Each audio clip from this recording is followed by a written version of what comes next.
Mic check for the YouTube stream.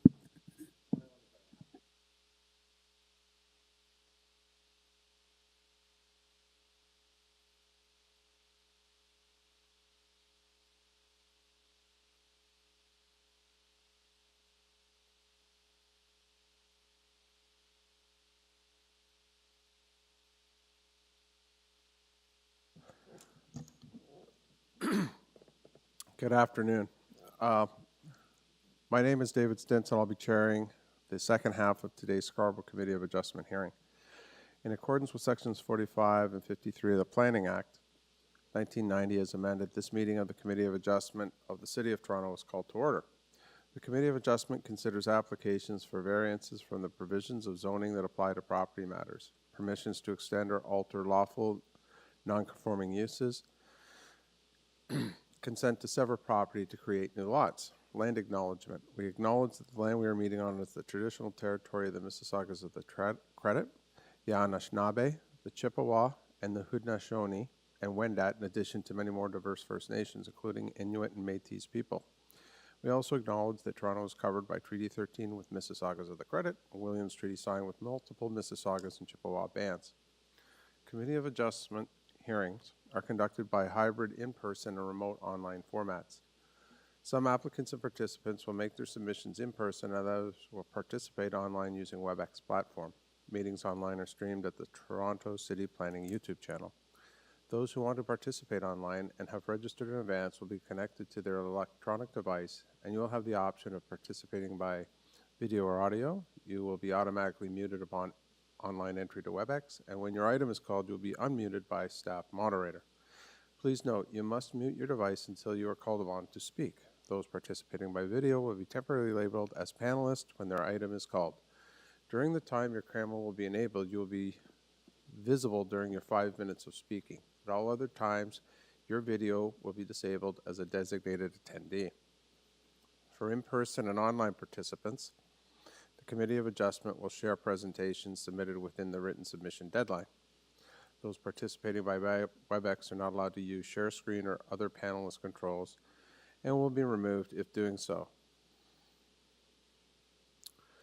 Those in person who want to receive a copy of the decision by committee must fill out a decision request card, and those participating online must submit a written request for decision by email. Please include your name, address, and email address because the Committee of Adjustment and the Toronto Local Appeal Body, TLAB, will be sending notifications and appeal updates by email only. If you do not agree with the decision of the committee, you may be able to appeal the decision to the Toronto Local Appeal Body, TLAB, or in some limited circumstances, the Ontario Land Tribunal, OLT. However, the provincial government amended the Planning Act and generally removed rights of third parties to appeal Committee of Adjustment decisions, and only the applicant, Minister of Municipal Affairs and Housing, or specified persons and public bodies are permitted to appeal decisions. I will call each item in the order listed on the agenda except for consent deferral requests as determined by city staff. Making your submissions. Where an application is uncontested, the agent applicant may proceed with their presentation. When the committee does not require a presentation, the agent or applicant can advise me, the chair, if they wish to speak. The committee may ask questions and or take the matter into committee for their decision. Each speaker, including the applicant agent, will be given a maximum of 5 minutes to address the committee. Any presentation or materials you wish to submit to committee must have been emailed in advance of the hearing, as members cannot accept materials at the hearing. When speaking to committee, identify yourself as the applicant agent, your legal name, and your address, and make remarks only applicable to the application. The applicant agent will proceed first and will make a presentation to the committee. The committee may decide to defer an application if substantially revised to ensure that revised application is accurate and that all those entitled to notice of the application are informed of changes. Speakers in support or opposed to an application will be invited by the committee to speak. Committee members may ask questions of a speaker after their presentation. When all the speakers are finished, the applicant agent can rebut only issues raised by the speakers. This will mark the end of the discussion, and the application will then be taken into committee for decision, where the committee members can speak.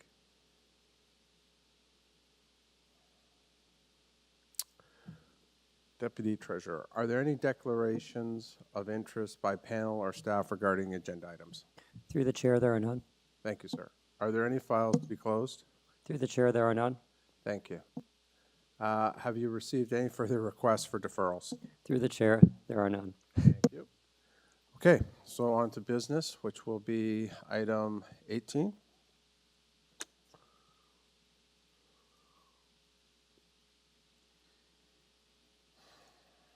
All right. Item 18, according to the paperwork before us, has a lot of conditions of approval. 1 second.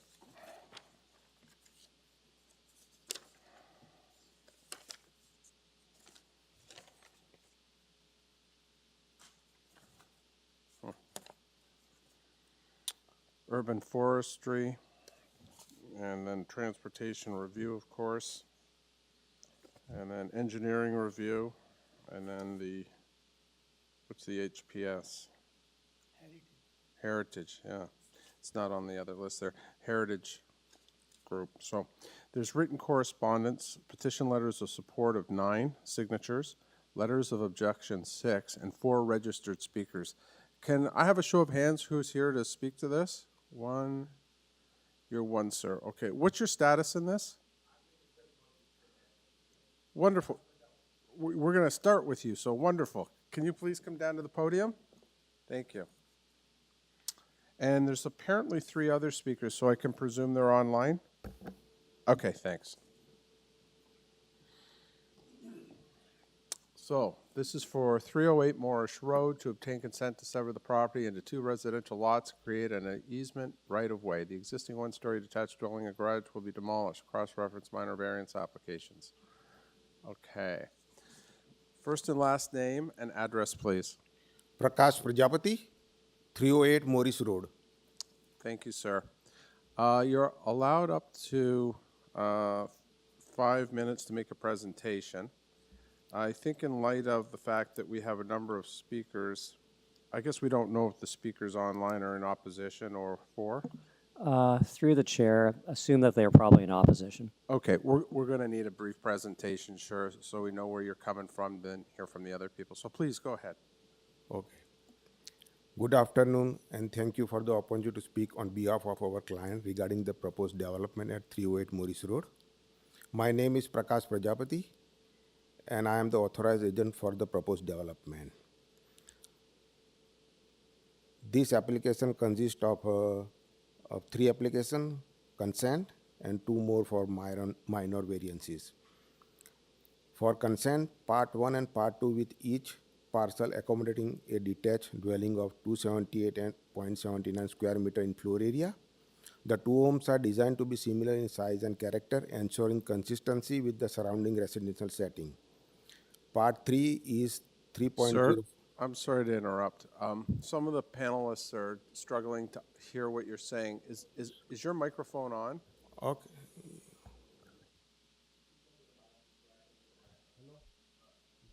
Try the other way. Hello? There you go. Okay, sorry. You know, sir, some of us are over 20 up here, so it's not you, it's us. Sorry for that. Be offended. Sorry for that. To understand that because we're older and some of our hearing is impaired, including my own, that if you could keep it succinct, nice and tight, short, then I think it'll help us understand you better. Yeah, due to time constraint, I'm just trying to go fast, but I will try to be. Okay. Okay. I can repeat again. Okay.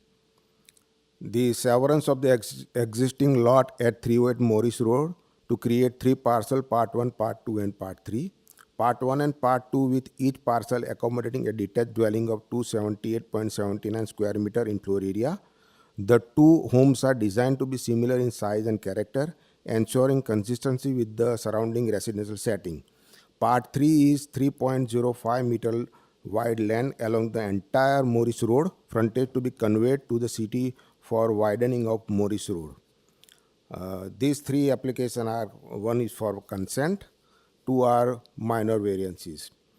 In our opinion, the rationale for the requested consent is explained in detail on page 3 to 11 of our presentation material. We can go into it if members are required to do some more explanation. In our opinion, the requested consent is desirable for the proposed land division and residential development, is in the public interest, conform to the policies of the city official plan, demonstrate the suitability of the dimension and shape of the proposed lot for the development. Proposed severance is in consideration with the provision of Planning Act Section 51 into bracket 24 by increasing intensification, infill opportunities in current settings, and maximizing the efficient use of land development. Regarding minor variances of Part 2, the requested minor variance for Part 1 arise primarily due to a 3.05 meter wide land conveyance as Part 3 along Morris Road frontage for road widening. The need to protect a healthy mature tree on the neighboring property. These considerations directly influence the resulting variances and are outlined in page 12 to 17 of other presentation material.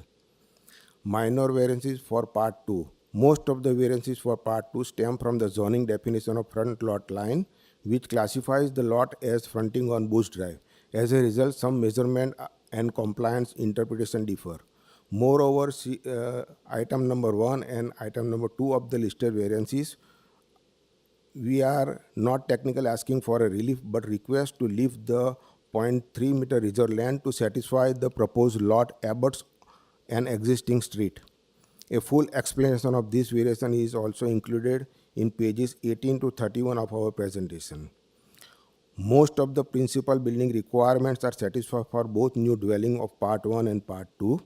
In our opinion, the minor variance requested for both Part 1 and Part 2 are very minor in nature, are desirable for appropriate development and use of the land and buildings, maintain the general intent and purpose of city's zoning bylaw, maintain the general intent and purpose of city's official plan.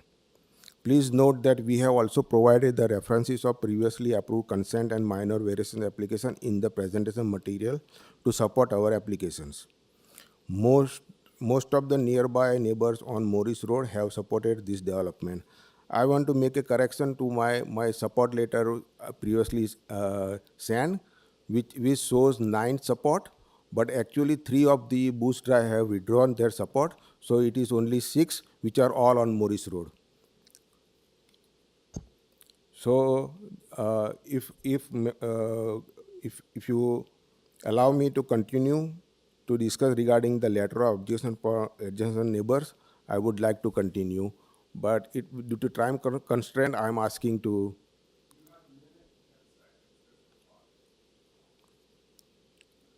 We can go next after that for the to represent regarding the letter of objection.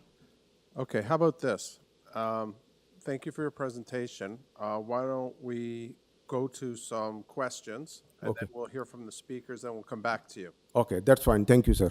Okay, hold on a second. Ms. Oman, please. Sir, I am assuming you've seen the heritage report. Have you retained a consultant archaeologist yet? I just got this a week before, and I got a staff report regarding the archaeological presence of on the site.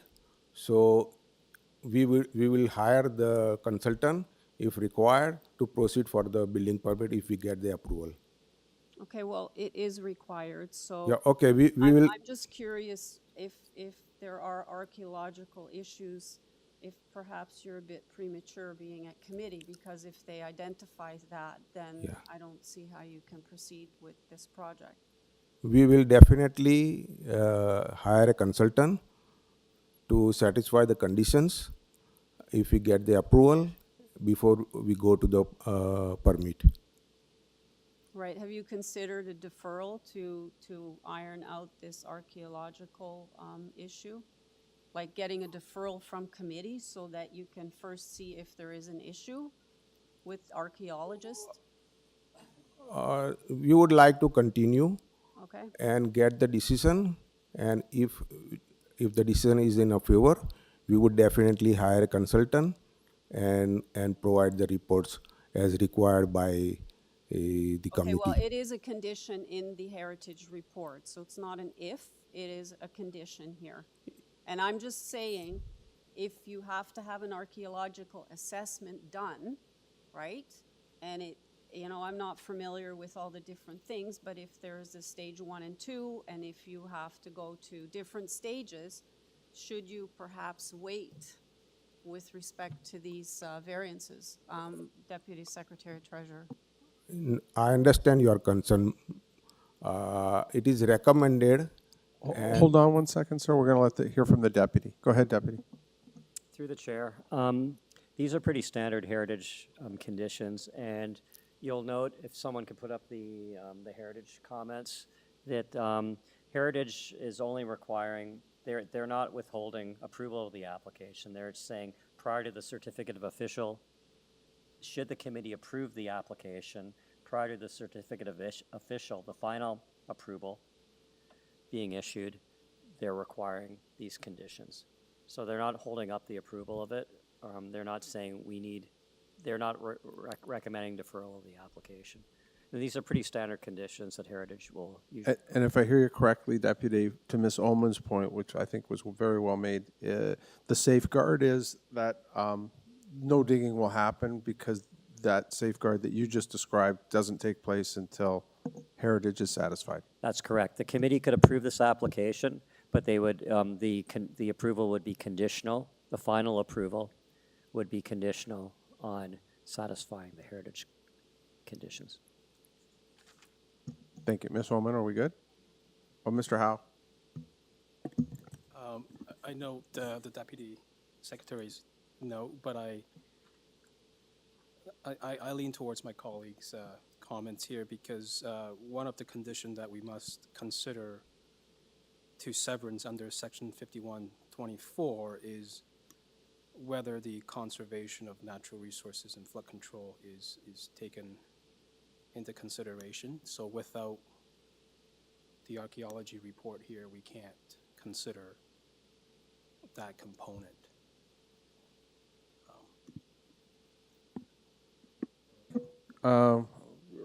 Let's hear from Colin, and then we'll come back to you. Go ahead, Deb.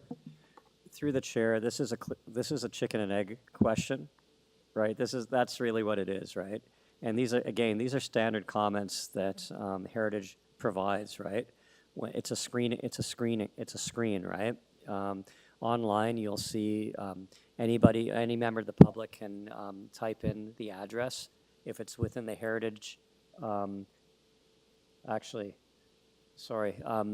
With the Heritage, Heritage is recommending prior to issuance of the certificate of official, right? They're not recommending a committee that this should be deferred, right? And these are standard comments that they normally provide whenever anything is within an area of archaeological significance, right? They're not saying that this is an archaeological significant area of archaeological significance. So what they're saying is that do the studies to the satisfaction of Heritage. And if they don't satisfy the heritage condition, the certificate official will not be issued, and the applicant will have to reapply. Thank you. Oh, Ms. McCauley. Okay, I have some questions for the applicant. If staff would put up on the overhead the draft R plan figure.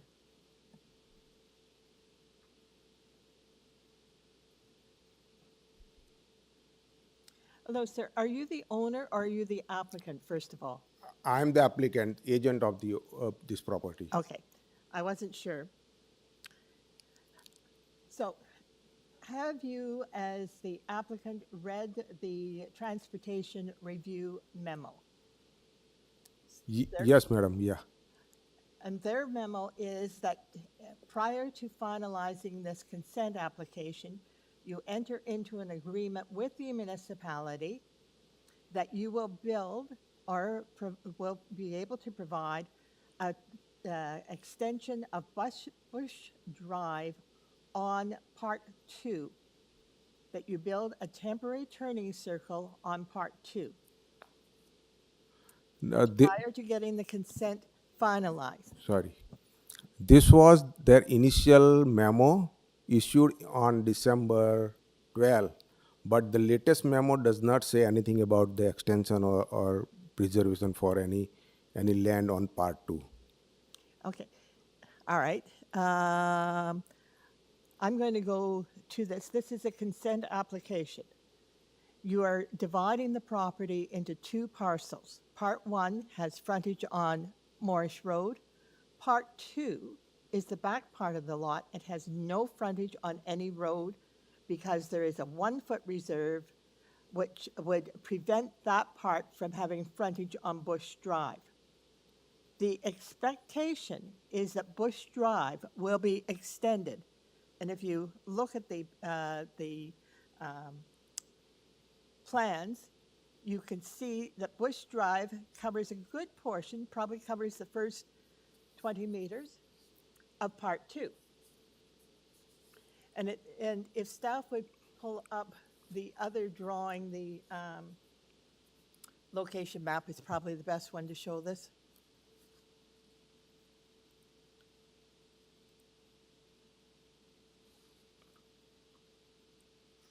On the location map, you can see that you got Morrish Road, you can see the subject property, and you can see Bush Drive.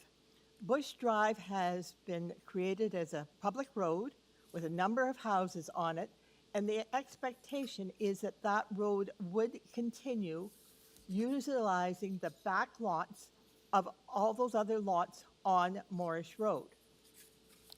Here's the first lot.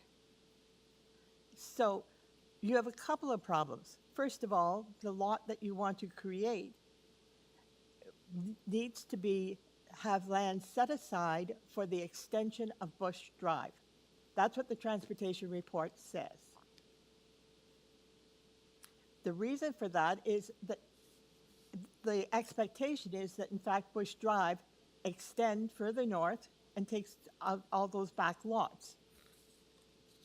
You're the next property to do that. So in the consent application, we couldn't create the lot as shown on your consent application because it ignores the extension of Bush Drive. I'm not sure that you understand that. I can clarify this one. I can say that extension of Bush Drive is not part of our application, first of all. Has never been proposed or discussed with anyone. Initially, it was discussed with engineering review, and they put their comment as a condition to satisfy to put that land as a reserve for extension. But then they agreed that this is not required and it is not possible, and also that area is clearly noted on as a potential future extension, not part of this application. If you see our site plan for the building drawings, it is clearly noted potential future extension, not part of this application. So we have never asked for the extension, and engineering review has agreed with that, and they just want a turning circle, which is a hammerhead T turnaround, and which was submitted by our consultant to them, and they agree with our option number 2, and that is how the final memo was issued recently on August 11, 2025, and that memo does not mention anything about the extension of Bush Drive also, and the truth is that our proposal does not require or request Bush Drive extension. Colin, go ahead. Thank you. Go ahead. Thank you, sir. Go ahead, Deputy. Through the chair, we have the applicant is correct. The most up to date comments are the engineering review comments, which are dated August 11th, which are in your package. We have them up on the screen, and it is the conditions are recommending just the temporary turning circle on the applicant's on the owner's property. It's not talking about the extension of Bush Drive. But they're putting a temporary turning circle where you would normally extend And Bush also, Drive. I'm sorry, can you highlight condition, recommendation number 3, condition 3? It requires the owner to enter in a financially secured agreement to conduct the turning circle right-of-way works and associated service and connection works at the northern terminus of Bush Drive up to the north property line. Correct. Engineering is not contemplating extending it all the way up. No, I know. What I'm saying is that this is the next property for the extension of Bush Drive. And over time, Bush Drive will extend further north. That's the intent. That's why they're asking for a temporary turning circle on this property. When the properties to the north proceed, that temporary turning circle would be extended through those properties to the north of this property. But in the meantime, you can't create these lots versus the way the consent is coming, because the Part 2 doesn't have a frontage on a public street, and Part 2 is divided in such a way that the house would be built over top of this temporary turning circle, frustrating any opportunity to extend Bush Drive.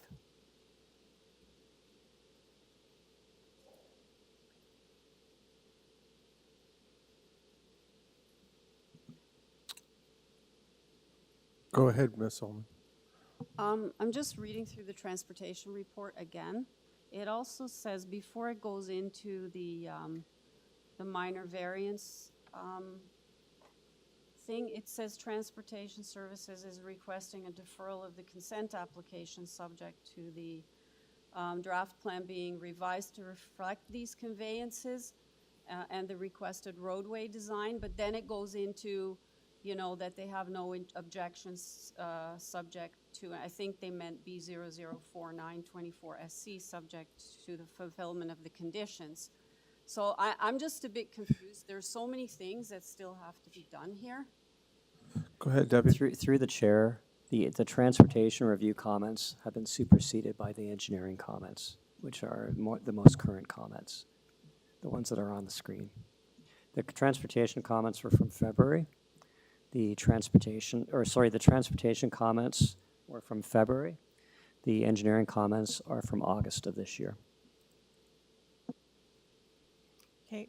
I'm confused now, confused. Debbie, It's because different departments. I understand what you're saying. Sorry. It's a more Well, recent report, But I can, in terms of the consent circulation, what the difference here is that when the consents are circulated, consent applications are circulated, engineering comments on behalf of transportation, Toronto Water, Toronto Fire. So they're consolidated comments. okay. okay, good to know. I wasn't aware of Okay, that. so Go ahead. I'm reading engineering review, and they're asking for a detailed design and drawing of the turning circle at the northern terminus of Bush Drive up to the north property line. So they're still saying we want a temporary turning circle. This is the engineering people. Included an estimate of the cost of the turning circle, associated right-of-way, service connection works, provide a detailed design, provide a servicing plan with municipal sewers and water main connections along Bush Drive. What I'm saying, what I'm trying to say here is, this is a consent application. He wants to divide the lot into two. If you look at the pattern of development on this portion of MORRISH Road, let's go back to the location map. You can see that there's been a number of lots created on MORRISH Road to the south of this. There is Bush Drive, which is taking the very deep lots on MORRISH Road in the past and creating a new property line and building new houses on Bush Drive. The next extension is this property. So you could still divide this property into two, similar to the property to the south. You could get two lots, one onto Bush Drive as extended, and one onto MORRISH Road.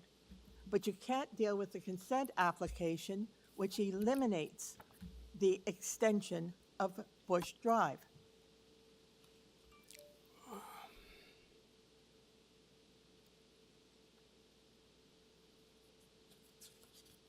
It's, the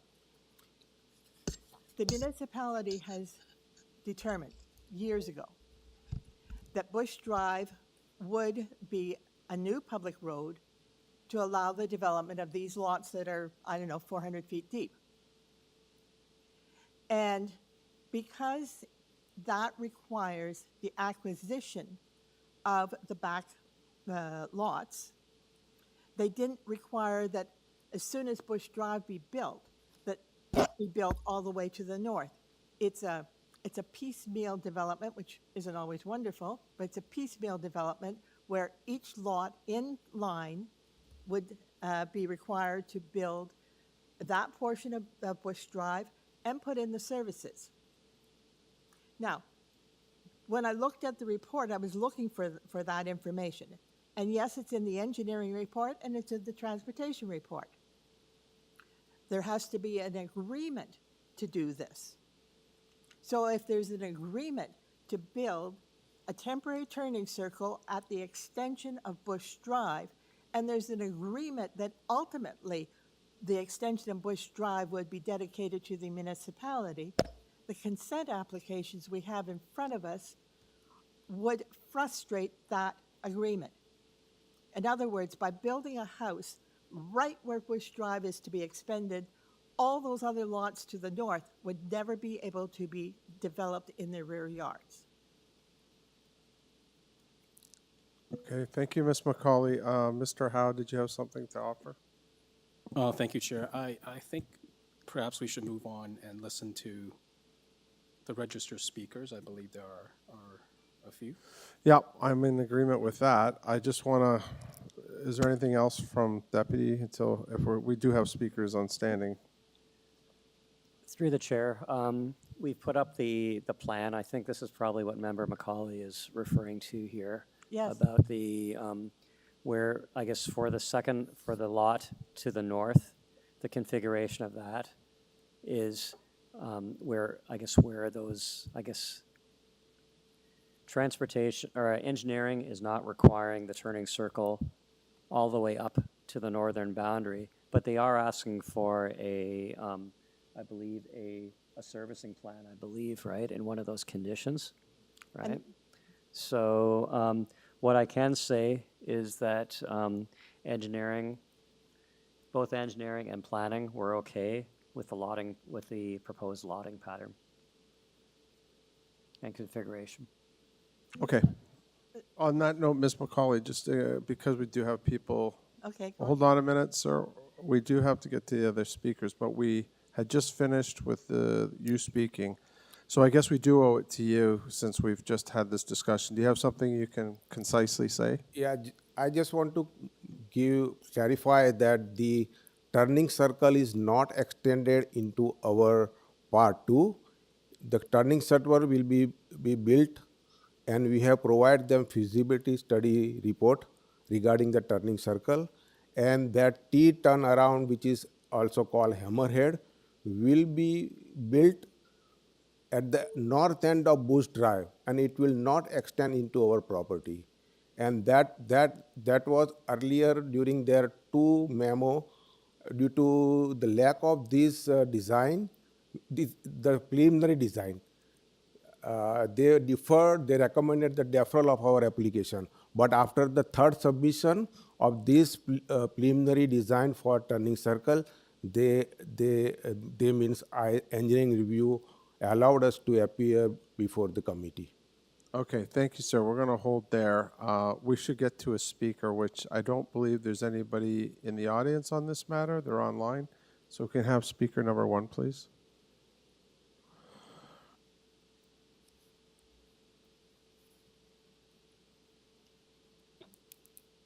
I'm assuming that's me.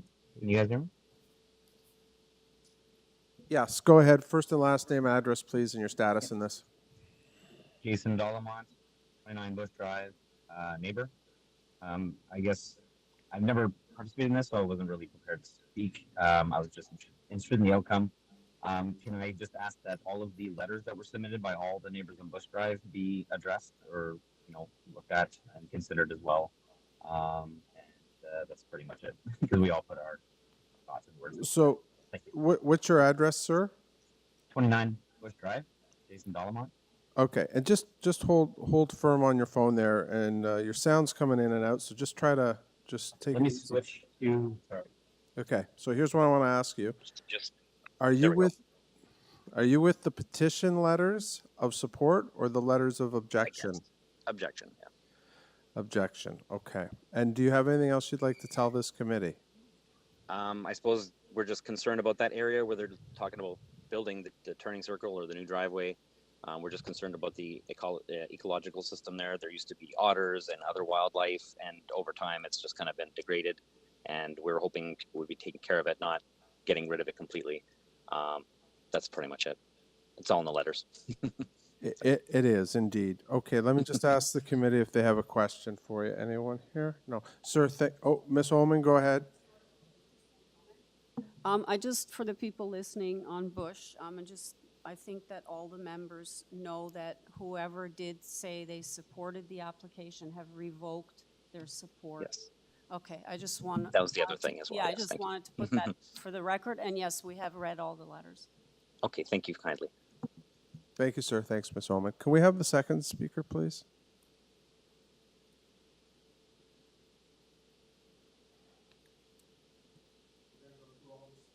Okay. Hi there. My name's Lori Appleby. I'm 31 Bush Drive. Very much like Jason, who's right next to us. All my information's in the letter. I just wanted to point out that many of us have lived on this street over 35 years, and there's 3 elderly residents. Jason's mother is one of them, and if we had not spoke to them, they would not have known what the impact would have been on the street of if this goes through. And it was only in us speaking to them because they just weren't fully informed, and it's been misleading and quite disappointing that the applicant is, these people are telling me that they weren't told that there was going to be construction, and they were only asked about or permission to build a house. So I had to help them because they don't have email, not all of them, 2 of them, and to submit their handwritten letters that I'm sure you've already read. I just wanted to make that clear. Thank you, Ms. Lori. Any questions for Ms. Lori? No? Okay. Let's hear from the third speaker, please.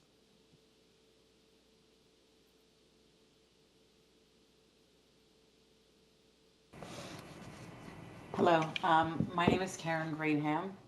I live at 30 Bush Drive. I didn't have a chance to write the letter. I was out of town and got back sort of late and missed that deadline. But I am fully objecting to this variance or these variances, pretty much for the same reasons as Lori and Jason laid out. We've lived here for 30 plus years, and we're just concerned about the vitality of our street. Was there any meeting held with the agent or applicant or anything of that nature with the residents? There was no formal meeting. The residents, of course, our street's small, and all of our neighbors have spoken to each other informally. The applicant, I believe, came to my door. I wasn't home, my husband was, and spoke to my husband about what he's applying for. That's as much as I know. Okay, that's something. Thank you for your honesty and your frankness. Is there one more speaker, or is that it? Thank you, miss.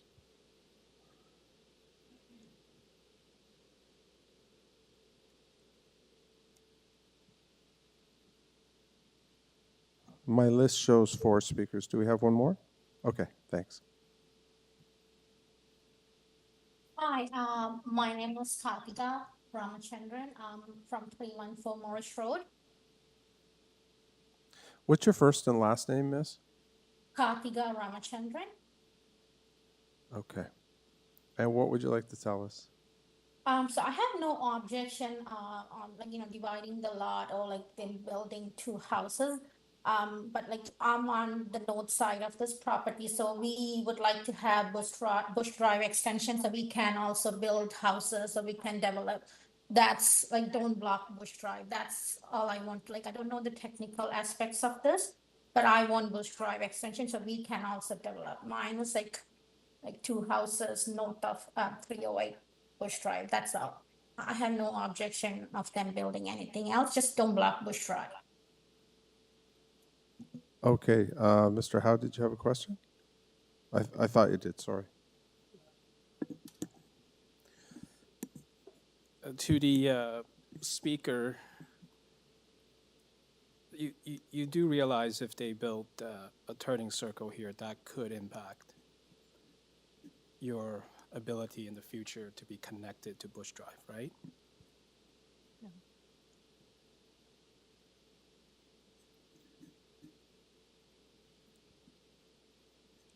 Perhaps I should turn it to my colleague. Okay, I think what the issue here is whether you construct the road and turning circle, or whether you construct the road and turning circle initially, waiting for further development to the north, or whether you allow the consent to go through, which would actually put a house where that turning circle is supposed to be. If you, I'm looking at the engineering report, and the engineering report talks about the turning circle, and it's item number 3 says the owner is required to enter into a financially secured agreement to construct the turning circle. Right-of-way works and associated servicing connection works at the northern terminus of Bush Drive up to the north property line. So it's very clear from engineering that they're expecting at least a turning circle on what the applicant wants as lot number 2.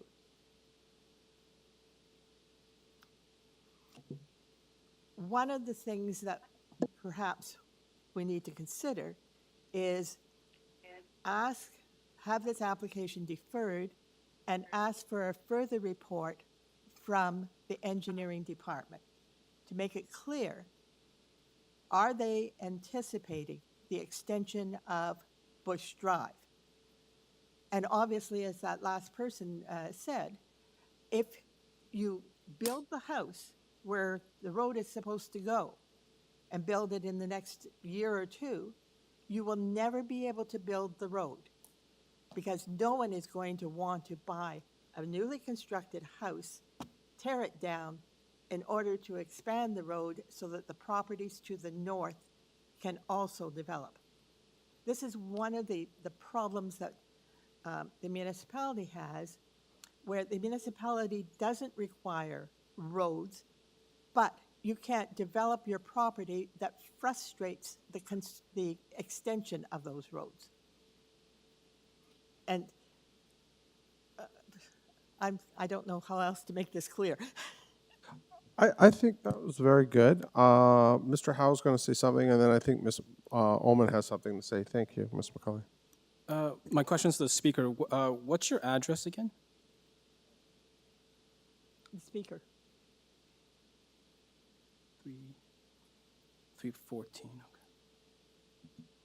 Ms. Kapchka, are you still there? Speaker 4. Does staff know the address of the last 314 Morris speaker? Drive? Okay. Yeah, I'm mute. Okay, so mine is 314 Morris Road. Okay. So this is 308. The next one is 312. 314. Okay, thank you. Stand by. Okay, so 312 would be frustrated and 314 obviously would be frustrated. Ms. Omen, go ahead. I don't have a question. I just wondered if we could go back to the agent to rebut, if that was the last speaker. So on that note, to Ms. Omen's point, sir, thank you. You've heard a lot of things.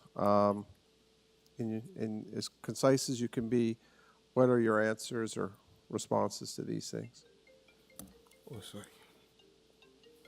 Sorry.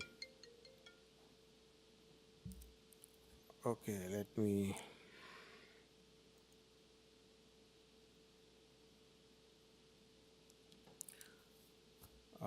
I would like to clarify. I would like to clarify on the turning circle again, and regarding the potential future extension, which is noted on our site plan. Potential future extension not part of this application, and though Okay, our you know what? I'm going to stop you. I apologize, but I think we're going to have to approach this a different way than we usually do. Ms. McCauley, do you have a direct question you can ask this gentleman? And then Ms. Omen the same, and Mr. Howe. If anybody has any questions, let's put it right to this applicant, please. Okay.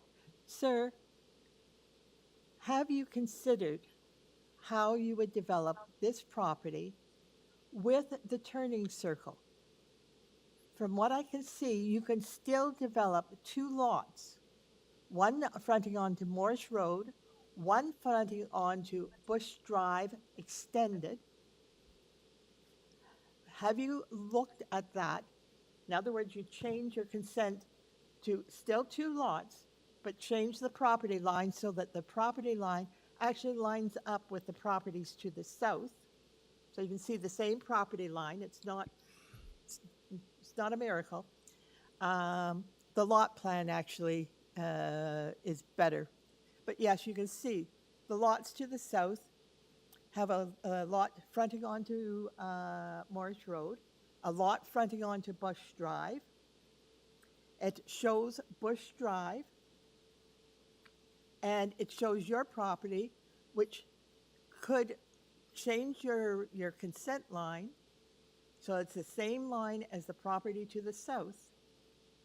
And then at the time of construction, you can enter into the agreement that you have, that the Works Department are requiring to construct the temporary turning circle and extend Bush Drive. And I might say, it's not just the extension of Bush Drive, but you've got to put in some services. There's no sewer, no water in that backland. So you would extend the road, you would put in the sewer and the water main and the hydro line. You probably need, because you look as though you're not quite comfortable with this, you may want to ask us to defer this application so that you can get further advice from a planner or an engineer and have them explain to you what are the requirements and what can you do.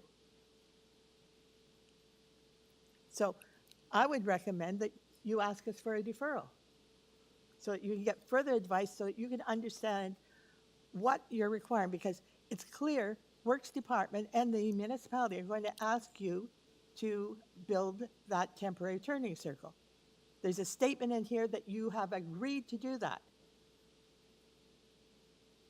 And you Yeah. can't do that and build the house on top of it.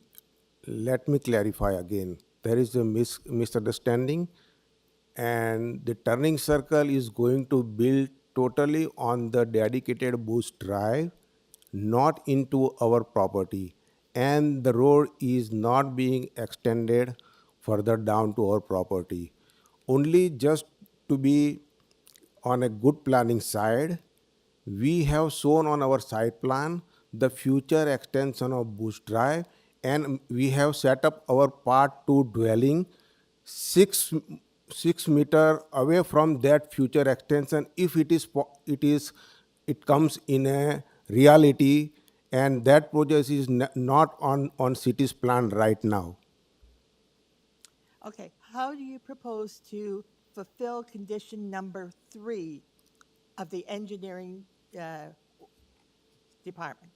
You're not going to get your consent until you've fulfilled these conditions. Now we are ready to satisfy whatever the condition laid down by engineering request. All right. You say the, Sorry, thanks, Ms. McCauley. Are you good for a minute? And we'll go back to Mr. Howe. Hold on, sir. we have submitted the feasibility study report. Also, you can review that thing. There is an a estimate for the cost also over there, but we will be submitting the detailed design and final estimate once if we get a approval with all these condition, and we will be in touch with engineering department before we get the certificate, the clearance certificate. Thank you, sir. Please turn off your phone so it doesn't keep ringing. Mr. Howe, go ahead. Thank you, Chair. Could I ask the staff to put up page 4 of the presentation material? I just want to flag this so everyone's clear on what this would do.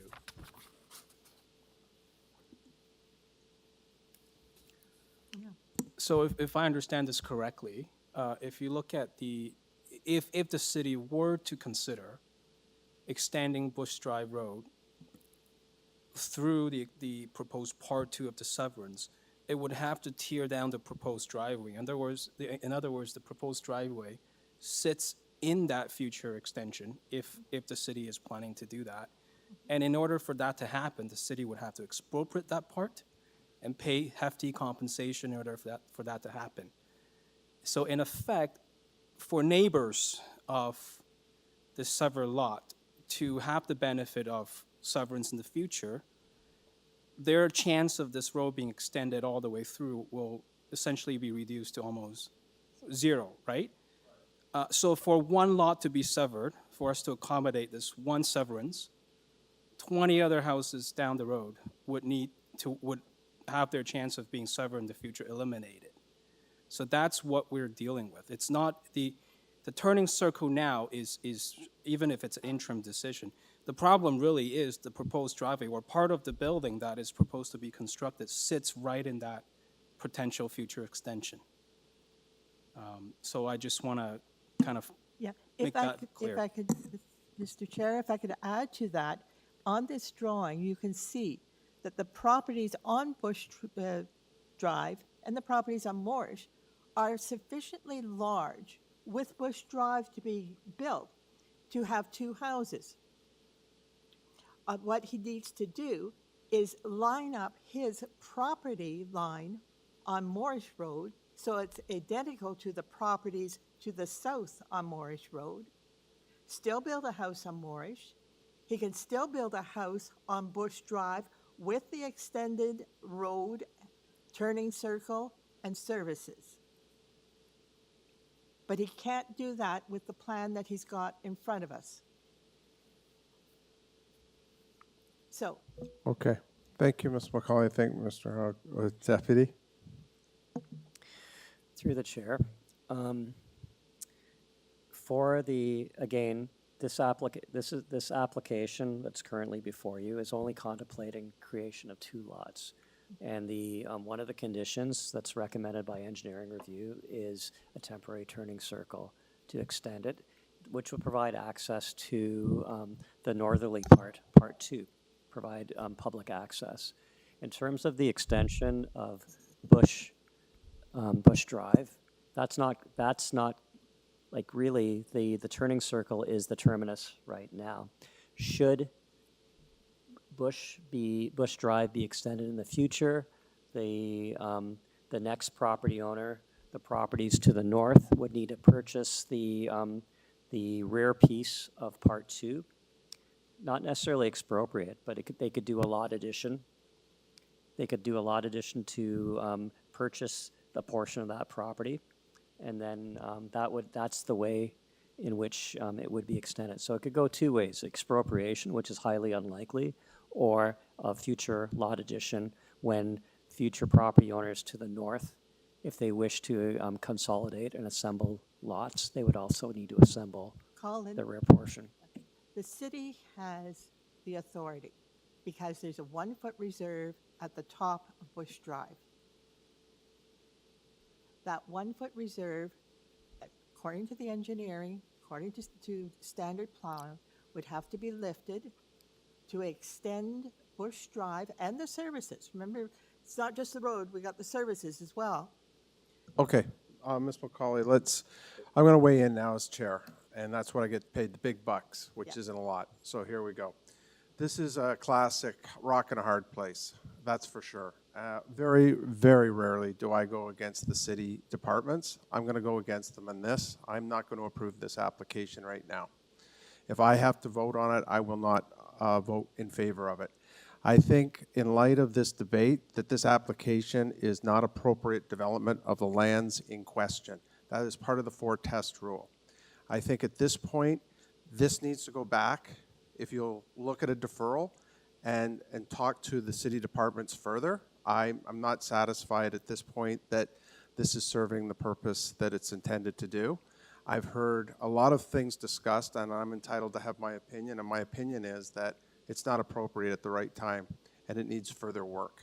I'm interested in any other comments committee has to say on this, because at this point, we spent almost an hour on this. Go ahead, go ahead, Mr. Khan. Thank you, Mr. Chair. I have heard quite a bit, and I think you are quite right in your assessment, and I agree that deferral is in the interest of the applicant. He has the opportunity to go back and talk it over with the planning as well as with the other agencies that has been mentioned by my colleagues. So I am also of the opinion that deferral is in the interest, otherwise I wouldn't support. Thanks, Mr. Khan. Ms. Holman, did you have a comment? Okay, Mr. Howe or Ms. McCauley? I think I've already made my position clear. I'm not saying no to development. In fact, I'm saying you could still build 2 houses on this lot, but you can't frustrate everyone else, and that we need a further and clearer statement from the Works Department, and we probably need this gentleman to go and either get an engineer or a lawyer so that he understands what he is agreeing to. Yeah, understood. I even go back further to Ms. Ullman's original statement about the heritage assessment. It's almost like the cart before the horse, notwithstanding that there is built-in safeguards that the deputy made us very aware of, and he's very knowledgeable. I just think once you get even past the heritage, there's just more things piling on that make this undesirable at this time. Go ahead, Ms. Ullman. Did you have a comment at this point? Well, I kind of agree with the comments that have been made, although my understanding is that all these conditions can't be met unless these, these approvals are in place. Having said that, we've spent a lot of time on this. My only thought is that if deferral is the direction that we're going in, I would ask that the applicant look at where this driveway sits right now, and that it does sit in where the Bush Drive would be extended. And at the very least, go back and talk to staff, but assuming that's where this is going, I think I would like to see you at the very least look at reconfiguring the driveway to get it off the potential expansion of Bush Drive. So those are my only thoughts on it. Okay, thank you. Sorry, Ms. McCauley. Okay, I think we've had enough time talking of this.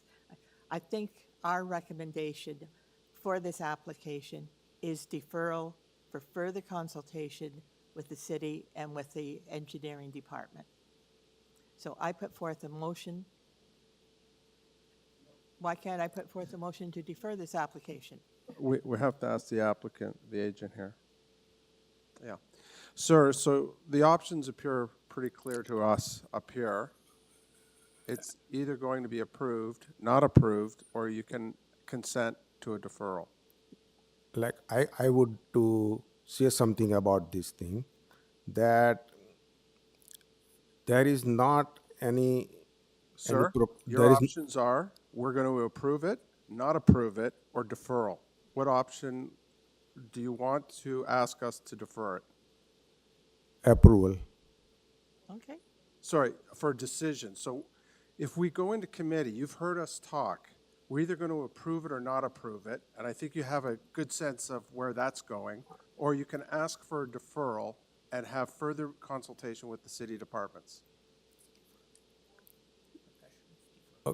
Deferral. But can I speak something? Yeah. 2 minutes, like. No, don't read me the script again. No, not Just not. ask like. me a question. We already engineering review has reviewed our file, and it has been going through back and forth 3 times since last December 2024, and reviewing our proposal and everything. They have come up with the proposal for the T turning circle. It was never in our initial application. This T turning circle is preferred by engineering department to give us access to our part 2. Sir, this committee sits independently of the city departments. Your choice is we're going to go into committee and either approve it or not approve it. That's rolling the dice, let me be blunt. Or you can ask us for deferral and you can try to clean this up because we are not happy with it. That's your decision. What is your decision? Deferral. Thank you. Go ahead, Mr. Howe. Thank you, Chair. Just a quick comment so that the applicant's clear. So what this committee would like to see when you come back is the consideration of, instead of a turning circle, your consideration of extending the current bush road through the current backyard, the dashes, where you're supposed to put your proposed driveway, and connect that way in parallel, so that you wouldn't hinder future opportunities for your neighbors to do the same. And if I understand you correctly, that's the option we would like to see you consider, and come back and present that if that's a viable option.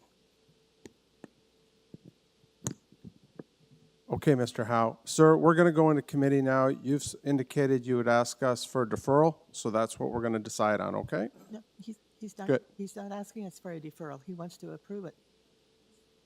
He's consenting to the deferral. Is he? Yeah. Through the chair, what I just for clarification, Yeah. we need to know for the minutes the reason the applicant is requesting deferral. Sir, why are you requesting the deferral? All the discussion is going toward only the extension of Bush Drive, which is not part of our application, and the engineering review and transportation department has also not suggested for this one. So I am really confused that all this application and our intention of severance is going on other way of extension of Bush Drive, which is not part of this application. Okay. He's not. Do you want a decision today if we are going to approve or not approve? Yeah, please Okay. give the We'll do decision. that then. Yeah, Okay. because Thank you. because most of the Bush Drive Okay, owner sir, are we're in. done. Thank you. Okay, thank We're in you. a committee now. Sir, behind him, don't raise your hand and don't talk. Thank you. Thank you. Okay, we're in committee, guys. Ms. McCauley, go ahead. All right, we have a consent application and 2 variance applications here. The consent application does not comply with good planning because it would frustrate the provision of a public road and the further development of the lands in this area, as is intended through their planning of MORRISH Road. Because the consent application is refused, the variance applications do not come into play, but we can make it clear that the variance applications are also refused. Therefore, I put forth a motion to refuse the consent application. It's not in accordance with good planning, and to refuse the 2 variance applications as being not in accordance with good planning. We've heard Ms. McCauley's motion to not approve this application. Go ahead, Mr. Howe. Thank you, Chair. I would second the motion. I would also like to add that the consent to sever application does not meet Section 51, Sub 24 of the Planning Act. In particular, it is not suitable for the land for the purpose of which is subdivided. The dimensions and shape of the proposed lot is also not reasonable and ideal for the development. The conservation of natural resources and flood control are also not accounted for in the package. There is not adequacy of established highway system, and the dimensions and shapes of the proposed lot is also not appropriate for the development of the land. So on those bases, I would second the motion. Thank you, Mr. Howe. Proposed by Ms. McCauley to not allow, seconded by Mr. Howe. All those in favor? That's unanimous. The application doesn't pass. Thank you.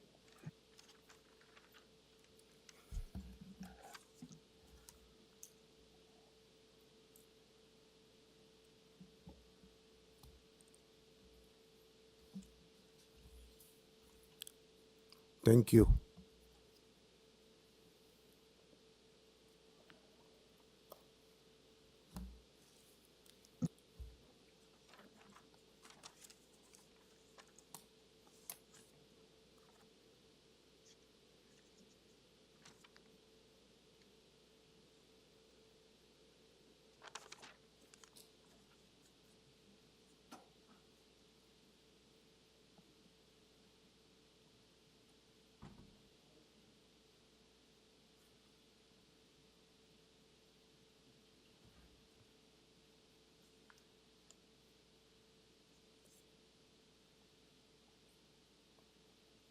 Number 19. Okay, we are now on item 19, 91 Maybourne Avenue, Toronto. To obtain consent to sever the property into two residential lots, the existing one-story detached dwelling will be demolished. Cross-reference minor variance applications. According to the paperwork before me, there is urban forestry conditions and engineering review. I have no speakers, no recommendations, and no conditions of approval. Can we speak to the agent or applicant, please? Thank you. Any of you folks here on this item? You are. What are you here for, sir? Good afternoon, everyone. Okay, thank you. Hi, your first and last name, sir, and your address. My first name is Fidan, and last name is Akhtar, FA Engineering, 1237 Woodbine Avenue, Toronto, Ontario, M4C4E5. Wonderful, much appreciated. Let me just look at the committee here. Does anyone need a full presentation or have any questions for the, you know, Mr. Agent, apparently the package you've submitted is pretty durable and we've read it before we got here. We do that for days in advance. So we're going to go into committee and make a decision on this, okay? Excellent, thank you. Thank you, sir. All right. Through the chair, just out of clarification, there are conditions on this for this Yeah, application? I pointed that out. Oh, I'm sorry. Thank you. Thank you. Okay. So now that we're in committee, let's make a decision on who would like to put forth a motion. Go ahead, Ms. McCauley. Thank you. After being so negative on the previous application, I want to be a positive voice of reason. So I would recommend approval of this consent application and the accompanying two variances, subject to the conditions of engineering review, urban forestry.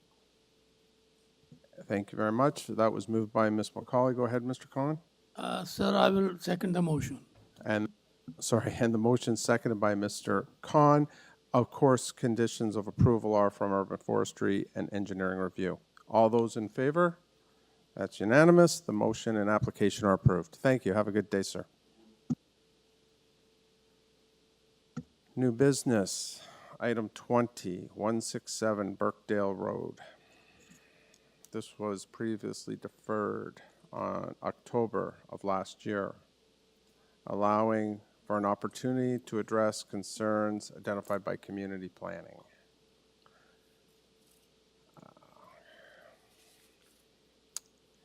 The purpose of the application is to permit and legalize a driveway widening.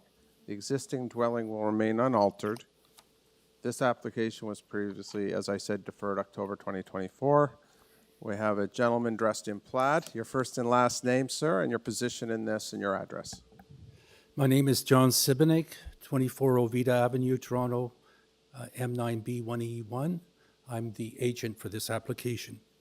Thank you very much, sir. You're welcome. Just for the record, there are no conditions, there are no correspondence, there are no recommendations or conditions of approval. There is no correspondence. Does this committee need a presentation or have any questions for this gentleman?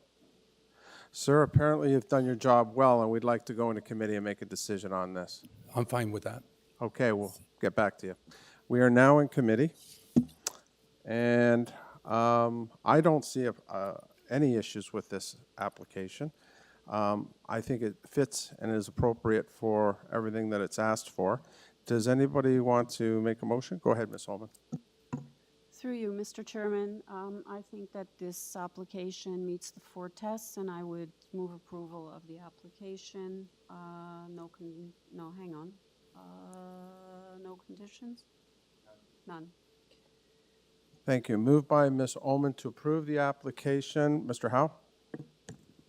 I will second the motion. And that is seconded by Mr. Howe.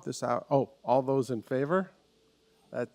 Okay, we have 3 in favor of the 4 in favor of the application. All those against, and 1 against.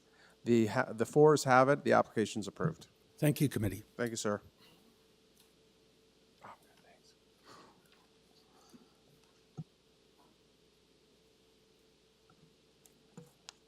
Okay, moving on, we're at item 21.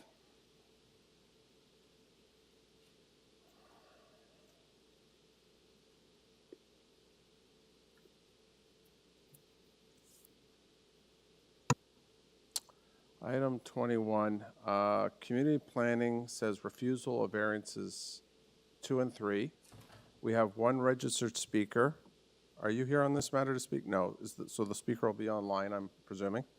And this is to permit interior alterations to convert the 2nd floor office space of the existing 2-story building containing existing industrial and commercial uses into a pool and billiards hall. The application was previously deferred March 12th of this year. Can we speak to the agent or applicant, please?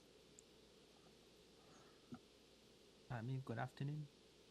Hi, sir. You're going to have to keep your voice up because my ears are old. So your first and last name and your address, please. My name is Ken Tai.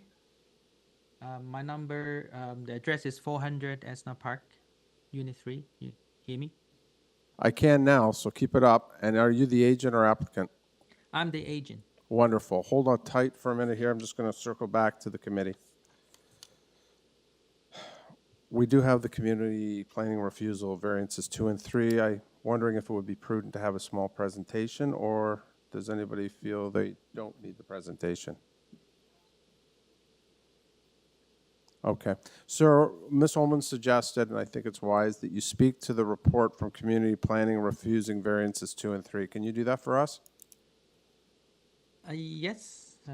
Okay, the clock's ticking. Go ahead.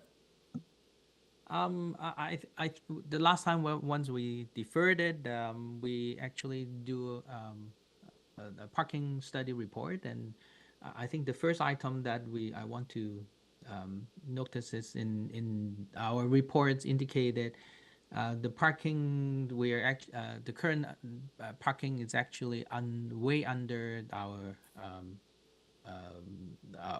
required parking, because even we provide 284 and the parking right now the peak time is only up to 190 something parking. I don't think that will be a big impact for parking for the area. For the residential zone, we are actually north side of the Sheppard Avenue. We are is across the all the residential area, and the collector row is way beyond, so we are not affecting any residential area. And along the Sheppard Row, there is a shopping mall, that is a different recreation area. I think that is appropriate to have the recreational use in the Sheppard Avenue. So that is my perspective, and I know that's that we got the staff report, but I just want to say our view. Thank you. Very clear. Thank you. Does anyone on the committee have a question for this gentleman? Oh, Ms. McCauley, go ahead. Yes, sir. Probably something I should have done and didn't. Can you tell me what uses are permitted on this property? Are there any commercial uses permitted? That are not clear. I'm sorry. Yeah. Sorry, I'm We asking. had that's a warehouse and Okay. and some recreational use at the rear of the building, but it's only the we because of the pool and the billiard hall is not permitted. So, but that is another recreational use at the back of the building. Okay, there is a recreational use at the back of the building, Yep. and it's permitted, is it? That's shown in the site plan. Yeah. Okay, and so, as I understand, you want to convert the office space on the second floor into a pool and billiards hall. Correct. Okay, thank you. Thank you, Ms. McCauley. Thank you, sir. Is there anyone else with a question or comment? No? Okay.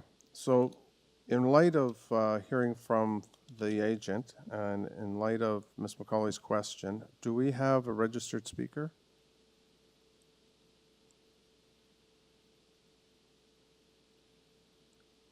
According to my paperwork, we do. So that's why I'm asking. We do. Okay. Hello. Good afternoon. Hi. Can you hear me? Yeah, now I can. Sorry. First and last name, address, please. Bruce Isakow, Isakow, 4490 Shepherd Avenue East. And what's your position in this matter, sir? Property manager, agent on behalf of the owners. Okay. What would you like to tell us? We've been neighbors for the last 20 to 30 years. The applicant is an excellent neighbor. My only concern with the usage, I have no problem with the usage. I don't have any problems with items number 2 and 3. My only concern is that overflow parking onto our property and how the municipality will enforce that people or users of that pool hall will not park on our property during the day and walk over next door. We've had this parking illegally on our property prior when the second floor was a music studio, and it was mostly being used on weekends and after hours. So, you know, if that continues, it's not such a big problem, but I assume the pool hall will be open, you know, 1, 2 o'clock in the afternoon till late in the evening or early morning. So my only concern is how do we implement or enforce parking is only at 4460 Shepherd, 4466 Shepherd Avenue East, because as owner of a property, it's very difficult to remove illegally parked cars through the bylaw department. Okay, are you done, sir? Yes, thank you. Okay, stand by. Mr. Khan may have a question for you. Go ahead, Mr. Khan. Thank you, Mr. Chair. Through you, sir. My question is that the gentleman mentioned he has no concern or little concern about variance number 2 and 3. Sir, let me tell you, these are not minor. I will read number 2. Billiard wall 110.32 from the residential, and you are required 120 meters from the residential minimum. This is not minimum, so this is 110 is short, and you should have a concern. And number 3 is residential hall from front Shepherd Avenue. It is not in the list. So this is a serious thing. This is not complying the zoning and official plan. And number 1, you have admitted that the parking is short. Regardless of the time, you have to have 364 according to the law. So these are not these are minor in your nature from your statement, but I think it is quite a bit concerning to me. Thank you, Mr. Khan. Go ahead, Ms. Ullman. I have a question to the speaker. I believe that the applicant or agent said that of the 284 parking spaces, only 190 or something were being used, but you're saying there's actually overflow to your property. So are you saying that the spots are usually full, particularly during the day? I don't know if it's a big concern at night, but So the issue is not, there's lots of parking. The issue is that people would like to walk the least amount. So as I explained to people is that when you go to the mall, you want to park at the front door, be as close as possible, but you're going to walk 10 miles around the mall to visit all the stores. So these people, most people want to park as close as possible to the front door, especially in the winter. And where the entrance is to this second floor office, there's only approximately, and I'm guessing or estimating 20, 30 spots, and then the rest of the parking is on the west side of the property. So what I've experienced is that people will park as close as possible, then walk over. And previously, when it was a music facility, it was for children, so it was after hours or on weekends. So the dynamics here may be a bit different because it's appealing to a different crowd, teenagers and adults. So sure. I understand. So there is no parking deficiency. You're saying they just come to your property because it's a closer walk, so to speak, to get inside. Right. And just to your point, the other point you made, in terms of the city controlling that's a civil matter, so the city wouldn't be able to police that. It sounds like you're familiar with the bylaws anyway. No, the bylaw department, parking enforcement will police it. Unfortunately, the rules stipulate that if you make a call to bylaw for ticketing or towing, the caller has to be on the property. Oh, okay. So the problem is we don't have an office on that property. So it takes a lot of time to meet the bylaw officer for an illegally parked or stolen vehicle that's left on your property to be removed or tagged. So those are the issues that I'm concerned about, and how do we enforce it with the good neighbor that we don't have any issues. Yeah, hopefully you can work it out because this committee doesn't really have any jurisdiction or any, we can't put any kind of conditions on that speak to that. Thank you, Ms. Ullman. Go ahead, Mr. Khan. Thank you, Mr. Chair. Through you, sir, I just wanted to add my further comments. I mean, this is probably the knowledge of the applicant. This is an employment area, and under those policy, recreation things are not approved. So just so I'm clear, Mr. Khan, you're saying because of the employment area and the fact of community planning, you wouldn't approve this? That's right, sir. Thank you, sir. I apologize for not understanding that. Go ahead, Ms. McCauley. I need a question, I guess, of the applicant. We have a plan here that we saw last time round, this application, and the back half of this building is recreational uses. So it's the front half of the building that they're proposing to take in from the music studio to the billiards hall, but we already have a recreational use. Are we refusing an additional recreational use on this property?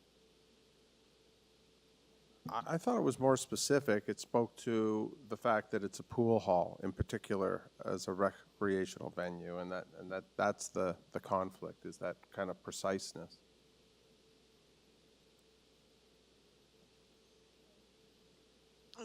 New recreational use is not permitted in general employment areas. I'm reading the staff report. They're recommending refusal. Yeah, fair enough. To your point, I was saying that when you look under the purpose of the application, of course, pool and billiard halls shall be located, minimum 120 meters from residential zone, et cetera, et cetera. So I was just about the specifics of the pool hall and that it's not meeting that standard. Okay. Does anyone have? We've heard from the speaker. Okay. I think at this point is we'll go into committee. So we're in committee. Go ahead, Eric. Is the applicant entitled to rebut the speaker? Or? Sorry, my apologies. I did miss that. We certainly do have to hear from the applicant. Let's hear back from him. Yes, Mr. Chair. Please go ahead, and you've heard what the speaker had to say and some of the conversation. So what are your thoughts?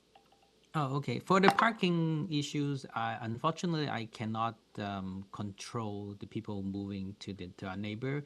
The best we can do, I can recommend the landlord to put more sign that there's a additional parking at the rear, because we're technically overflow of the parking. We have sufficient parking for everybody. It's just the convenience issue. People just walk past our neighbor. I'm really sorry for that. But that's, I think for a number of parking, we have no issues. Regarding the residential, yes, the number looks like 120 and 110. There's a 10-meter difference, but again, our is in the north side of the Sheppard Avenue. The south side, that is a row of retails, and then that is the residential area on the back, and their collector roads it's far beyond. So that my opinion is not a big impact for the residential area. Yeah, that's I want to say. Thank you. Thank you, sir. Okay. So we've heard from the agent applicant respond to the speaker and our own concerns, and I think we'll go into committee now. Ms. Ullman, please lead us. Through you, Mr. Chairman, I don't have a problem with this application. I get that the staff report is speaking to, again, employment, industrial land.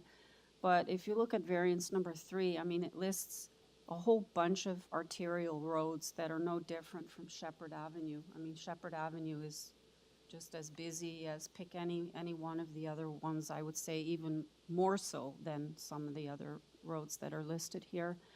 And in terms of the residential, I think it's far enough away that it's got a large parking lot in between. I don't think there's any impact. And I understand actually from the neighbor as well as the agent that, there is plenty of parking and it's accommodating the uses. So I would be inclined to support the application. Thank you, Ms. Ullman. Go ahead, Ms. McCauley. I'm just waiting to see whether she wants to put forth a motion. Go ahead, Ms. Ullman. If there are no further comments from my colleagues, then I would move approval of the application with no conditions. Thank you. Go ahead, Ms. McCauley. Thank you. I will second that approval, and I will note that we already have a recreational use. I'm not sure what a billiard hall is other than a recreational use, but we already have a recreational use in this property. So I support the variance application. Thank you. We have a motion from Ms. Ullman to approve the application, and it's seconded by Ms. McCauley. All those in favor? That's 3 in favor. All those opposed? That's 2 opposed. The in favor approved has it. The application's approved.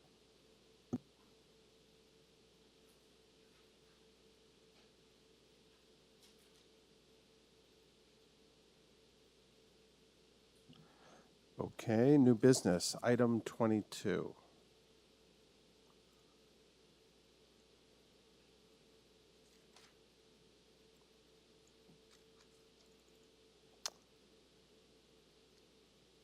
To construct a new 2-story detached building, 4-plex with a front porch, a rear basement, walkout, and 2 rear second-story balconies, and a new 2-story detached accessory building, garden suite, in the rear yard. Also, to permit a reduction in the number of required parking spaces, the existing 2-story detached dwelling garage and shed will be demolished. There will be a total of 5 dwelling units on the lot. Note, this application was previously deferred at the Committee of Adjustment hearing on June 4th, 2025. I will note in our paperwork that we have urban forestry conditions of approval and of course Metrolinx. And there are 3 registered speakers. Are you here on this matter, sir? No? Okay. Okay, thank you. Can we speak to the applicant or agent online, please?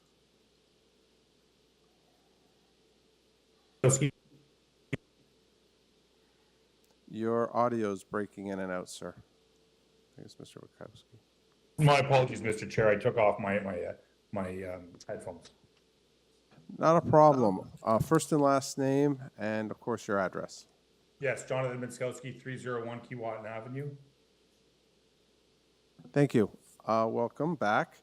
And for this, we do have 3 speakers. I don't have any condition, or rather written correspondence or anything in regards to opposition to this. Does this committee, actually with the 3 speakers, why don't you give us a brief presentation, sir? Yeah, Mr. Chair, I'm quite surprised there are 3 speakers. On the deferral, we had 1 individual who came forward regarding parking. So just to refresh the committee, this is actually maintaining the original Scarborough zoning bylaw. This is not brought under the harmonized 569/2013, which permits 4plexes as well as garden suites. So many of these variances here are triggered again by this being the original old Scarborough zoning bylaw for the Oak Ridge community. At the previous committee, I believe the committee was at the point of approval. We were looking to add some parking, and there was some concern by a couple of the members that the addition of the parking may trigger additional variances. I can confirm that the additional parking we're providing, which went from 1 in the original proposal to 3 in the proposal that is before you today, has not triggered any variances. So the variances have remained through and through. Again, that's also born out of the fact that this, again, is the old Oak Ridge community, and it doesn't have some of the new City of Toronto zoning bylaw requirements. Again, if this were to be a 569/2013 zoning, we would not require any parking at all. Again, I'm happy to answer any questions the committee have. We spent quite some time on this previously. I'm quite interested to hear what the interested parties have to say. Thank you, sir. Any questions for the agent? Okay, good. Can we speak to the first speaker, please? Thank you.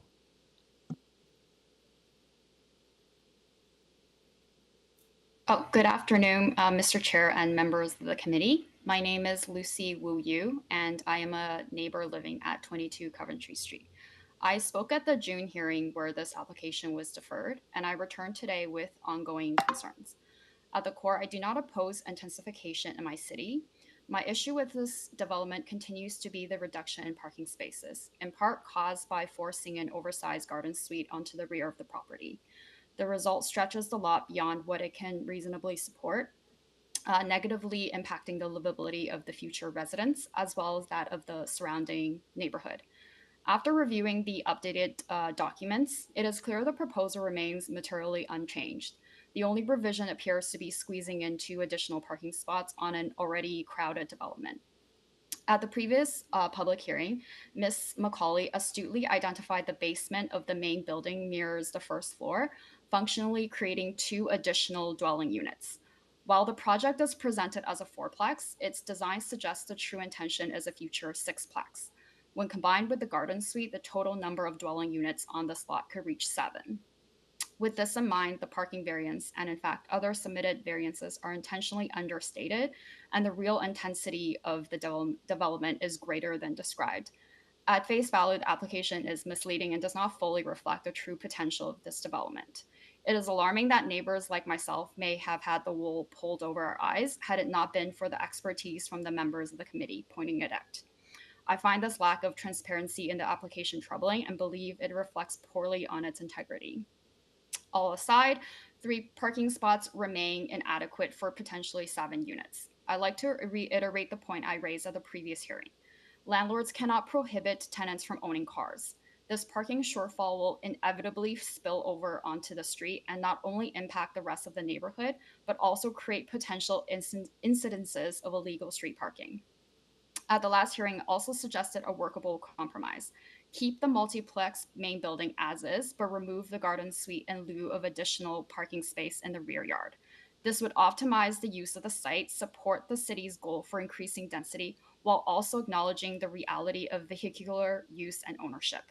3 months later, it is clear the updated application ignores this proposed fair compromise, insisting instead on keeping the oversized accessory building and still failing to provide sufficient parking.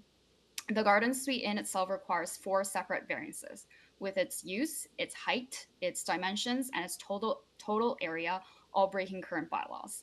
At 106 square meters, it is 60% larger than what bylaw permits for accessory buildings and is almost the total area of my entire townhouse down the street, all the while sitting behind a multiplex that is already quite substantial in size and number of units. I like to ask everyone, is one more unit on this lot absolutely necessary, especially when the main building can already accommodate up to 6? Furthermore, I like to highlight my answer to Mr. Khan from the last hearing, which was habitable garden suites are not the norm in my neighborhood. Removing the garden suite from the application effectively removes at least 4, if not more, of the requested variances. Currently, the compounded variances reinforces the fact that this application is not minor in nature.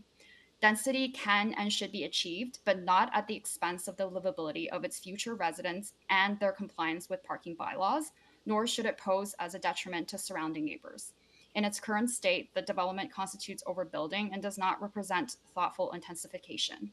Once again, I urge the applicant and the committee to please consider a more balanced approach by approving the multiplex main building without the garden suite, but rather to use the rear of the lot to provide for sufficient parking. Thank you very much for your time and consideration. Thank you very much. That was very concise. Do we have any questions for this speaker? Okay, we're good for questions. Can we have the next speaker, please?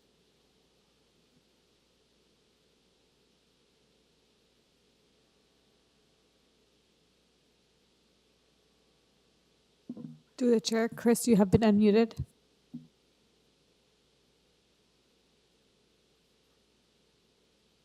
Hello. Hi, Chris. Keep your voice up, please. First and last name and address. It's Chris Walker, and I'm 28 Coventry. I'm just across from the property. Lucy has eloquently said everything that I would have said. I just wanted to express my concern about street parking. We have a very dense neighborhood already. I also believe that adding in these units is not an issue. I'm just concerned about the overflow parking. We have a facility at the end of our street that does have up to 200 people coming each weekend for some of their celebrations. We have problems with getting fire and ambulance down our street because it's very difficult to get 311 in to either ticket the cars or move them. Adding 6 units in the back or more units in the back without parking would make it very difficult for our residents. Even our townhomes that we are our row, we each have 1 parking spot. There really isn't much room for more. A lot of the times we spend hours negotiating where to put our cars. So I just want the committee to consider that while we're not against the building itself, we are concerned that it will put an unfair burden on our streets. Thank you, sir. Does anyone have any questions for this gentleman? Oh, Ms. McCauley has a question for you. Yeah, you've mentioned that parking is a problem on Coventry, and then you mentioned that there's a facility in the area that attracts a number of people. Can you explain what that one is? It is a hall where they'll put on weddings and ceremonies. It's just at the end of our street. So that hall is fronting on Danforth Avenue? It's Balford and Danforth. It's right on the very corner there. And so the parking for them, they do use the parking lot across the street, which is where the Harveys and the Part Source and everything else. They will fill that up completely, and then they'll fill both sides of our street. It'll go down. Even this summer, there was a festival in the park near us, and we had parking problems on both sides. There was no way for emergency services to access our street at all. When we called 311 and they came down, they started to ticket cars, but even as we talked to the people who were celebrating in the park and stuff like that, they would just ignore the no parking signs. So I know there's nothing we can do about that other than calling 311, but I don't think planning to have extra extra people moving into our neighborhood and not have the appropriate parking is going to make our situation any better. Okay, thank you. Thank you, Ms. McCauley. Thank you, sir. Anybody else? Okay, we have one more speaker I understand to hear from. If we could hear from them, please.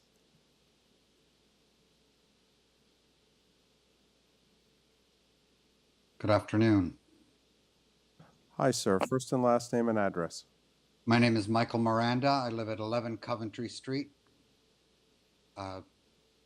Neighbors of the two who previously spoke. Go ahead, sir. What's on your mind? Well, I'll try and be brief because my two neighbors were so concise and eloquent around it. Only I am suspicious of the plans for the fourplex. And I really don't believe that wouldn't be utilized for 2 more units. So the only thing the basement plan doesn't show is kitchens, but I believe those are easily installed. And I personally, I have already experienced behavior from the owners who actually live around the corner in their two brand new built homes. I have seen over the years the negligence of this property. It was a rental property, and I constantly had concerns about it. So I'm wavering a bit. I apologize. So I am on board with Lucy, my neighbor. I do have a problem with the garden suite, along with my suspicions that the basement units will be allocated somewhere down the line for extra units. The parking, I can't really say any more as to what my other two friends on the neighbors on the street had said, but it is concerning. And so, and just as a footnote, and may not be germane to anything, years ago when these owners bought this property, they cut down a swath of trees that were on that property. All the vehicles were unmarked, and they were gone. I didn't think you could cut down that many trees in 3 hours, but they did. There was no signage on any of the vehicles. I made an official complaint, and what ended up happening was that they bit the bullet and took the fine, and I realized then that they knew they were doing something illegal, and they were just going to pay the fine. So I have very little faith in this property, quite frankly. So I have a problem with the parking and the density, and the garden suite being a possibility of existing. Thank you. Thank you, sir. Does anyone have any questions for the gentleman? Sir, there's no questions, so we're going to turn it back over now to the agent to respond to the 3 speakers' concerns. Please. Yes, thank you, Mr. Chair. I want to address a couple of things, and I'll address the parking last. In terms of the planning context, I think it's important we understand that in the official plan, fourplexes and garden suites are permitted under the SAS policies for both. Garden suites as well as fourplexes are permitted. Now, where we run into the conundrum with this property is this was never brought under the umbrella of 569/2013. So as such, when fourplexes and garden suites were permitted under 569/2013, they were not applied to any of the old Scarborough zoning districts. We have similar cases of 7625 in North York, but not as many. But in parts of Scarborough where the original zoning bylaw still applies, fourplexes and garden suites are not permitted. But I go back to the official plan. The zoning bylaw is there to essentially implement the policies of the official plan. And those official plan policies permit fourplexes as well as garden suites. Now, if we understand and we interpret this proposal as it would fit under the policies of the fourplex and the garden suite policies, we would have essentially two variances which would deal with the front porch projection and a small increase in the lot coverage. The size of the accessory garden suite is as per the zoning bylaw, if it were to be interpreted under 569/2013. Again, it is smaller than the principal residence that is before it. Turning to the parking, I know I've had this conversation with the committee multiple times. Essentially across the city, there are no parking requirements for fourplexes, even for the new sixplexes downtown, as well as garden and laneway suites. We spent probably about a half an hour going back and forth on this proposal earlier to arrive at the 3 parking spaces for the 5 units. In terms of the trees, I frankly have no knowledge of that. I also want to say this application has now been reviewed 3 times by zoning, by City of Toronto Building Department with the zoning. This is interpreted as a 4-unit building. I don't know how to say it any other way, but the proposal that is before you is for a 4-unit building, not a 6-unit building. That is not up for interpretation. It is boldly written as a 4-unit building. If the neighbors have an issue down the line, that's on them to call a bylaw enforcement officer. This is located a very short walk from Danforth, which has 24-hour bus service, and no more than a 10-minute walk from the closest TTC station. This is an optimal place for higher density. I would also, just as a side note, of the 3 speakers, only the 1 individual is really located within the area of notification. The other 2 are not within that catchment notification area. I'm happy to answer any questions the committee may have at this time. Thank you. I don't have any questions. Go ahead, Mr. Khan. Thank you, Mr. Chair. Through you, sir. I would like to ask Mr. Bezankowski, variance number 5, sir, you have increased from, it was deferred on June 4th, 2025, and at that time it was 46%, and you were asked to review and you amended to 45%, but it has gone back now again to 46%. And also your variance number 11, which was previously 9.5, and you have increased to 10.8. And also variance number 12, it was 106.5, and now you increased to 119.90. You have increased while they are not meeting the minimum standards. I think it's through you, Mr. Chair, it's the opposite. We've decreased it.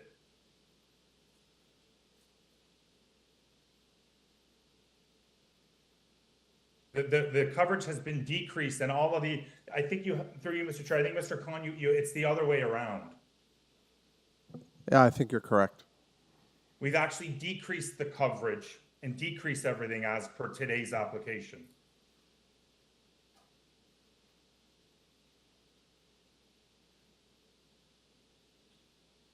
Would you like me to run through them one by one? Yeah. Would you like that, Mr. Howe? Yeah, please, if the agent could run through what was changed compared to June. Yeah, absolutely. So the coverage was reduced from 48.36% to the 46% that's there today. The parking was increased from 1 spot to the 3 spots that is there today. The dimensions of the garden suite were reduced to 6.28. Sorry, the dimensions of the garden suites remained the same, as well as the size of the garden suite remained the same. The floor area number 12. It remains exactly as it was. But I was reading in June 26, in June 24, June 4th, it was 106.5 meters square. Bear with me for 1 second.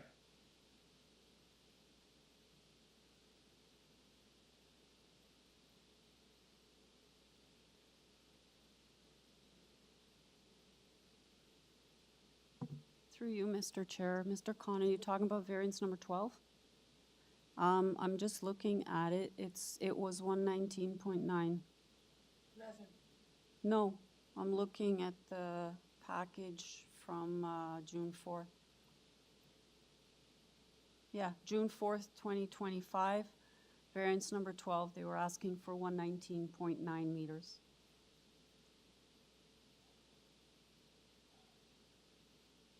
If you bear with me for 1 sec, can I just double check that I didn't make that change then? I don't, Sure, go ahead.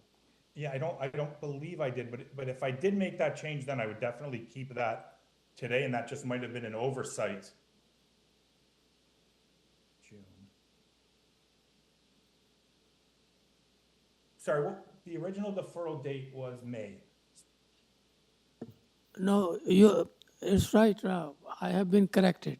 It is 119. Thank you very Okay, much. so my apologies then. My apologies as well. Thank you to all concerned. I think we've straightened out that mystery. So is there any other questions, Mr. Khan? No, sir, thank you. Okay. So we heard from the speakers, we heard from the agent, then we heard the agent respond to the speakers. Does anybody else have a question or comment? All right, we'll go into committee now. Okay, in committee, Ms. McCauley, go ahead. Thank you. Okay, in committee, I remember this application quite well, and I remember our discussion because just as this application came to committee, we had just gone through a planning exercise where they were talking about sixplexes. We looked at this and thought, this is almost a sixplex in the design, but the sixplexes were not approved, and so what has been approved for this property is only a fourplex. I look at what has been done by the applicant. He's got almost identical application, but he's been able to increase the parking to 3 spaces, which I think is favorable, and it's a move in the right direction. Those are my comments. I think we're going to have to step out of committee for Mr. Khan. Deputy, sorry? Through the chair, this might clear things up. On the screen right now are the minutes from the last hearing, and you'll see at the hearing itself, the applicant did do some amendments at the previous hearing, and you'll see item 12 where he did do a floor area of he did request a revised floor area of 106.3 square meters. I hope that clarifies matters. We need to thank the Deputy Treasurer. Thank you, Deputy. Through the chair, you're welcome. Well done. Okay, so we stepped out of committee there, and the Deputy Treasurer cleared up greatly for us. Do you still want to say something? No. Okay, let us return into committee. Ms. Okay. McCauley, please. Ms. McCauley has seen this application, given a lot of consideration, and she's at a position where she wants to make forth a motion to approve. Is anyone else there, or shall we move into that position? Okay, so what we'll do is, Ms. McCauley, are you going to make a motion to approve the application? Yes, I am. Please do it. Okay, it's late in the day. I am just going to recommend approval of the application and the variances for 3 Balfour Avenue.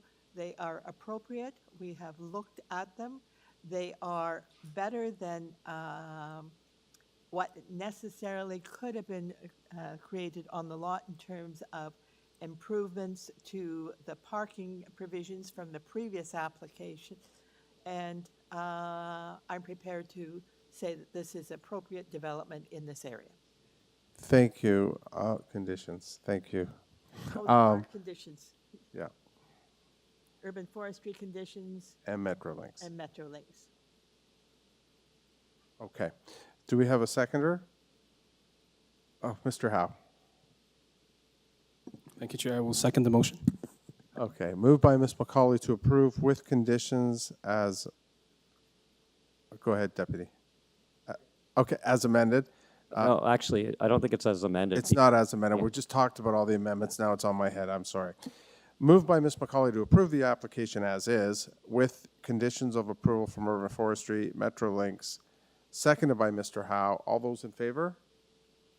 That's 4 approve. All those against? 1 dissent. It is approved, the application, by 4.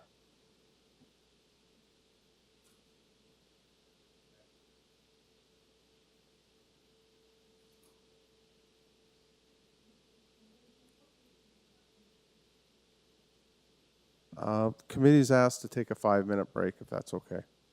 Okay, 5-minute break.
All right, we're back on. Thank you for that break. We are now at item 23, 1571 Sandhurst Circle, Toronto. This was previously deferred July 9th of this year at the request of the applicant to correctly identify variances. Just bring it up, sorry. Okay.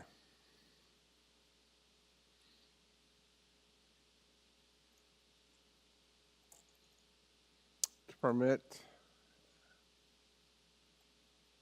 permit animal shelter use within the existing retail shopping center, Woodside Square, cross-reference zoning bylaw amendment application. Note this application was previously deferred, as I said, July 9th of this year. This particular matter has no conditions of approval, no written correspondence, no registered speaker, no recommendations. Do we have the agent or applicant for us or online? Please. Hello. Hello, first, last name, and address. Yes. Good day, everyone. My name is Wajiha Sharoch. My address is 3025 Oslo Crescent in Mississauga. I am the agent for the applicant. Very good. Thank you for that clarity. I'm just going to canvass this committee. Does anyone need a presentation or have questions for the agent? Ma'am, we seem very satisfied with the materials you submitted us and we've studied before coming here today. We're going to go into committee and make a decision on this. Sounds good. Thank you. Thank you. Okay, we're in committee now. Is there anyone that has, go ahead, sorry. Okay, go ahead, Mr. Howe. Thank you, Chair. Looking at the package, I noticed there was a previous decision in 2020 allowing an indoor zoo. The current application and purpose seems to be in alignment with the previous decision for a pet store, essentially what is a pet store, although called the animal shelter. And so on that basis, it looks minor and meets the 4 tests of the Planning Act. So I would move approval of this application. So we have a motion by Mr. Howe to approve this matter with no conditions, of course, attached to it. And Ms. Holman. Yeah, and I would like to, I'll second the motion. I would like to add that in the cover letter, it clearly states that retail, pet service, vet clinic, those are all permitted uses. So, you know, they just wanted to add the animal shelter component to be able to keep, you know, pets looking for a home for a little while, so that they could give them to some people who really would like to take care of them. So I'll definitely be seconding the motion. Thank you, Ms. Ullman. Moved by Mr. Howe to approve this application, seconded by Ms. Ullman. All those in favor? That is 4 approve. All those dissent? 1 dissent. It is approved, the application. Thank you.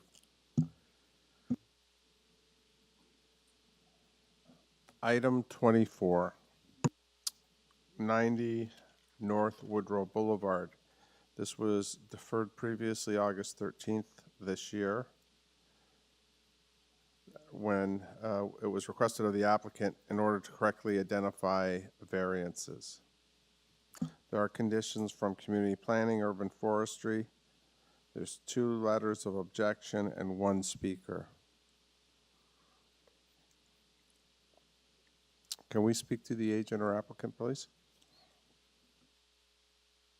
And the committee members, my name is Yaso Somalingam. My address is 880 Ellesmere Road, Unit 234, Scarborough, Ontario. And I'm the authorized agent on this application. Thank you, sir. Very concise. In light of the fact that there's letters of objection and a speaker, are you the speaker on this matter? No? Or is the speaker I'm online? the agent on this. No, not you, sir. I'm sorry. Is there a speaker online or? Yeah, okay. Give us a brief presentation, please. Yes, Mr. Chairman, this application is for duplex, for a newly built duplex. And there are a number of variances. These are minor in nature and especially the maximum depth and length of the building is triggered because of the concrete deck at the rear, and it is still within the front yard setback and rear yard setback areas. The flanked yard setback is 3 meters, and we have reduced that to 1.6 meters. The parking is required to be garage to be the driveway to be at the side road, but we requested in the front street, and which is a standard in the neighborhood. And other variance is the height variance, and because it's a 2-story above the garage, that variance is triggered, which also standard in the neighborhood have this type of new houses being erected.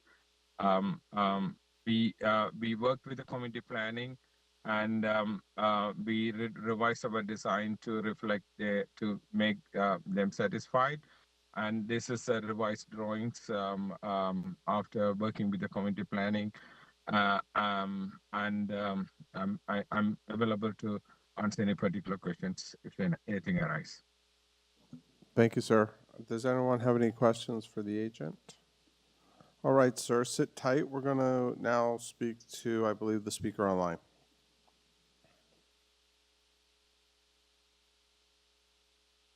Chung, 84 North Woodrow. I'm a neighbor. Sorry, could you just Hear me repeat? okay? Yeah, can you just repeat your first and last name Tracy Chung, and your address? 84 North Woodrow. Thank you. Okay, please go ahead. Okay, so I want to speak particularly on variance number 5. Vehicle access to a parking space on corner lot must be from a flank street. In this case, it's from a front street. So I recognize that the applicant has presented 4 examples of corner lots with driveway access to the front. However, those are all from one single intersection. It's at North Boddington and Zenith, which might be considered an exception, not necessarily the rule. All of the corner homes on the subject intersection, as well as north at Dunlop and North Woodrow and west on Zenith and Larmier, contain driveways on flank streets. So I would argue that North Woodrow, although appears similar, is not entirely alike to North Boddington. North Woodrow is a major street spanning 2 major blocks with no stop signs, but unlike North Boddington, have new-ish traffic lights installed at both ends at St. Clair and Danforth Road, which would indicate the presence of high traffic that needed to be regulated at some point. So in my view, adding another driveway instead of where it currently is on the non-major road Zenith is not really considered minor. Not only is it uncharacteristic, the proposed driveway poses safety concerns. Looking at the plans, the new double wide driveway parallel to Zenith would permit parking for multiple vehicles. My concern is that any cars parked right to the sidewalk, like to the curb, would obstruct drivers' views on Zenith and North Woodrow of any oncoming cars, pedestrians, or stopped at the stop sign, turning or going through the intersection. So the proximity of the planned driveway to the corner itself doesn't offer enough reaction time if views are obstructed. And this intersection is seemingly small, but it does see high traffic during the day, especially in the morning and evening rushes. I and members of my household have observed that drivers don't always abide to the stop sign, especially where there's little enforcement, and have witnessed near collisions from reckless driving at this corner. I myself have been nearly hit more than once as a pedestrian crossing Zenith, and my husband and daughter were almost T-boned in our van when someone decided to fly through the stop sign. So it's a problematic intersection as is. And to permit a large driveway in such close proximity, adding unnecessary traffic and reducing visibility would pose a safety risk to community members and the homeowners themselves. So I therefore urge the committee to please oppose this particular variance and recommend the driveway and parking remain on the flank street on Zenith, which is in compliance with city planning and safety standards for everyone's well-being. I do respect my neighbors' needs and right to upgrade their property, but they are asking for a number of other variances like building length and height that I'm not opposing. It is this one particular item that could be unsafe. And I must ask, if this is approved and there are ongoing problems with visibility at the intersection, who would be liable for any unfavorable consequences or the lack of insight?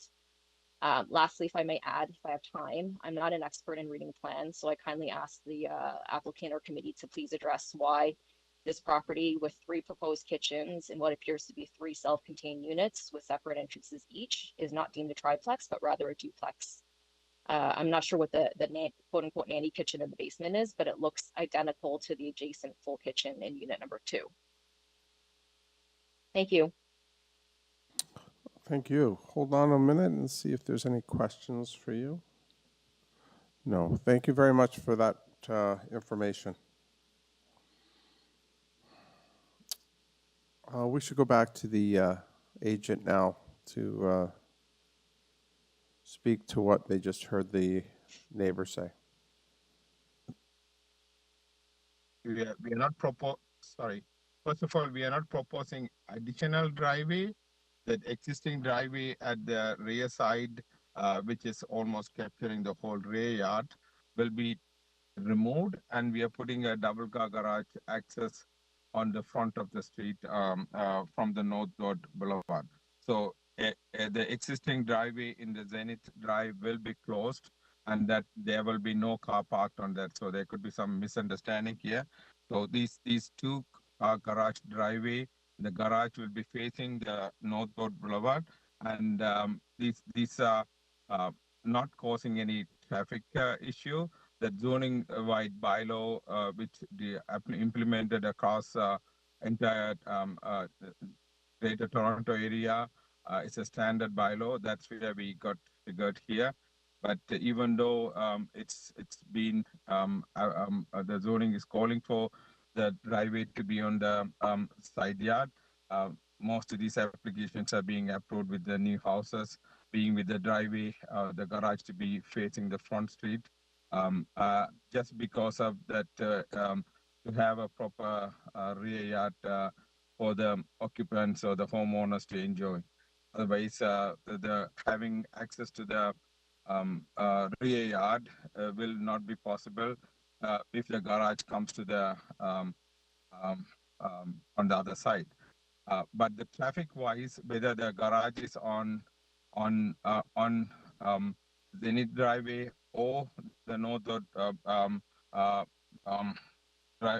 Road Boulevard, it will be the same. It's a same principle, same thing. It's near to the stop sign, and it will be the same kind of a traffic. It will be moving out in and out from the house. So moving in and out from the household compared to any other major traffic is very limited, and I would say that this is not a major concern for the traffic issue. If that's the case, then transportation would have triggered some issues on this matter.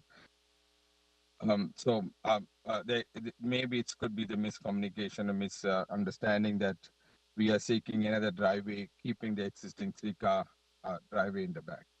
So that would be the cause for this concern by the neighbor. Thank you, sir. I think Mr. Khan has a question. Thank you, Mr. Chair. Through you, sir. I have a very simple question. This variance number 5 with the lady addressed, did you go to transport service at all? We didn't specifically go to the transportation for any feedback, but this was circulated through the transportation, through the community planning, and that we have not received any issues with the transportation. Normally, they raise questions or they don't support the application if they have any concerns. Furthermore, as I said, we have worked with the community planning on this matter, and we had made a number of revisions to make this is comply to the planning department, and they have never raised any questions about the car garage facing the Northward Boulevard. Thank you. Thank you, sir. Thank you, Mr. Khan. Sir, you made mention that you would comply with community planning's recommendations, which is the site plan drawing A1 prepared and dated July 23rd. So you would substantially build in accordance with that drawing, correct? That's right. We are in compliance with that condition. Okay, thank you. Is there anyone else? Okay. I think at this point, it would be prudent to go into committee, so sit tight, sir. We're going to go into our committee now. And we are in committee. Mr. Khan, go ahead. Sir, thank you. I would like to move this application be approved. Staff has recommended as well with conditions, plus forestry conditions. Mr. Khan has moved to approve this application subject to the conditions. Do we have, Ms. McCauley, go ahead. I will second that approval. And Ms. McCauley Subject is, to community planning that build in accordance with, as well as forestry. thank you. And Ms. McCauley is second that accordingly. All those in favor? That's unanimous. The application's approved. Thank you, sir.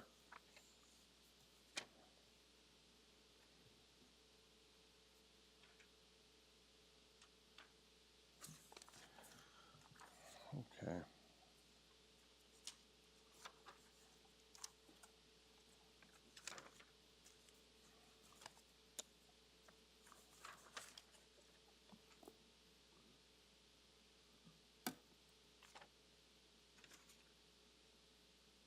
Very good. Item 25.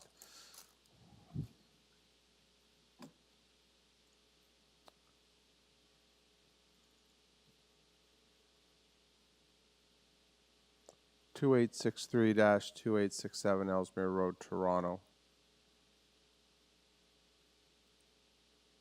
To construct a 6-story, 17,750 metered square health services building, a 1-story, 2,632 meters squared emergency department expansion, and a new 7-story, 28,750 meter squared parking garage, providing 902 parking spaces, contributing to a net total parking supply of 1,601 spaces on the site.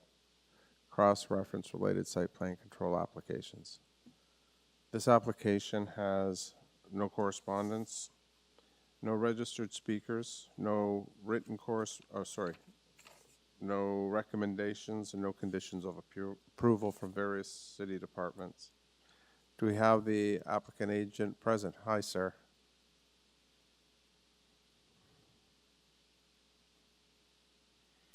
First and last name and address, please, and your status in this matter. Hi, my name's Josh Kohler. I'm a senior planner of urban strategies representing Scarborough Health Network, and my business address is 197 Spadina Avenue, Suite 600. Thank you very much for your patience. You sat there for some time. Okay. Committee members, you have before us the item. Does anyone need a presentation or questions? Well, Ms. McCauley. Okay, Ms. McCauley, shoot. Microphone, please. Thank you. Okay. My husband is old. We use this hospital often. So I am looking forward to this new development. When are you proposing to start? It's a good question. Through you, Mr. Chair. So the SHN, the new building, and the emergency department expansion, they're very eager to start both. We've been working on approvals for some time on the emergency department, and I think they're ready. They've even started some early works on the site now, I think they want to be starting construction in the next month or so. Subject to these variances, and our first site plan application was deemed incomplete. So we have received staff comments still. Staff is working very collaboratively with us. We're on the verge of a resubmission, and we're already talking to building department as well. A few things that need to get sorted, but I would hope that in the next couple of months that we can have conditional building permits and some early works happening on the site. Again, subject to outcome of this hearing here today as well. Thank you. This is a major hospital with a major redevelopment. I'm really looking forward to a new parking lot. That's been an issue. But I'm also expecting that this would be an opportunity for a grand sod turning opportunity. Do you have any idea when that is proposed? I'm not privy to any, sorry, through you, Mr. Okay. Chair. Yeah, I'm not aware of. As fast as possible. Yeah. Understood. Thanks, Ms. McCauley. Thank you, sir. I'll look left. Any more questions? No. I look right. Oh, no. Let's go to, sir, sit tight. We're going to make a decision. Okay, Ms. Holman, lead the way. Through you, Mr. Chairman, I think this is a great project. Anything to improve our health system, I'm all in favor of it. And planning also wrote a very good information report, and they're basically in support. Transportation has no concerns, nor does the TRCA or Ravine. I think that this meets the four tests. It serves the community, or it will serve the community, so I would move approval of the application. Okay, moved by Ms. Ullman to approve this application. Go ahead, Mr. Khan. Thank you, sir. I will second the motion. Seconded by Mr. Khan. All those in favor? That's unanimous. The application's approved. Thank you, sir. Yeah. Do I have a motion at this point to adjourn today's session? Through you, Mr. Chair, I just want to be on the record thanking you for a great job chairing for this past year, and I would like to adjourn the meeting. It's 3:57. All those in favor? That's unanimous. We are adjourned. Thank you.